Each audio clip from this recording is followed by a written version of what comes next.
বছরের যা আছে উপস্থিত উপদেষ্টাবৃন্দ, সংঘের কর্মকর্তাবৃন্দ এবং ভক্তিমতী মায়েরা, এই বৎসরের শেষ লগ্নে সবাইকে একবার বিনম্র নমস্কার।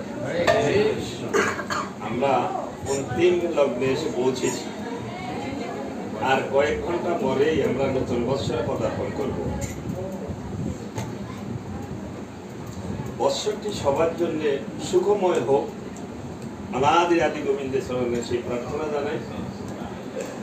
তো আজকে খুব সুন্দর একটা অনুষ্ঠান বিশ্বদেব শর্মা মহোদয়ের বাসায়। আমরা ছোটবেলায় পড়েছিলাম আদর্শ লিপিতে সৎপুত্র কুলের ভূষণ। এটা একটা ছোটবেলা যখন পড়েছি তখন তো এই ভাব সম্প্রসারণ জানতাম না মাসিরা। একটু বড় হয়েছে যখন তখন বুঝতে পেরেছি এই গীতা সংঘ। শিকদার বাবু সামনে আসুন, আপনাকে না দেখে কথা আসে না। আমি আপনি উঠছেন বিদায় আমি এখানে হরি বল হরি বল হরি বল কিছু খাওয়ার হরি বল। এই সংঘ অনেক পুণ্যের বলে হয় মাসিমা। যদি সেটা বিশ্লেষণ করতে হয় একটু সময়ের প্রয়োজন, কারণ এই ভক্ত সংঘ ভগবানের যে কত প্রিয় বহু উপমা আছে।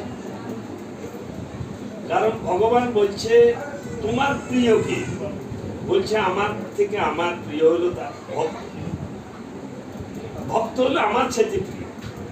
আমি তাদেরকে বেশি ভালোবাসি যারা সবসময় আমার নাম। ভক্ত ছাড়া তো কে নাম নেবে? এই জন্য ভক্ত সঙ্গ করাটা একটা সৌভাগ্যের ব্যাপার। এটা পূর্বপুরুষের যদি সেই রকম আশীর্বাদ না থাকে, মা বাবার যদি সে আশীর্বাদ না থাকে, তাহলে সেটা হয় না।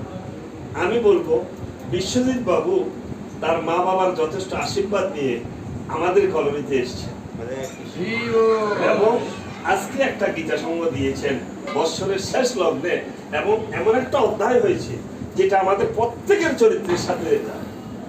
এখানে কোনো স্ত্রী পুরুষ প্রকৃতি পুরুষ এখানে কোনো ভেদাভেদ নেই, প্রত্যেকের সাথে যায়।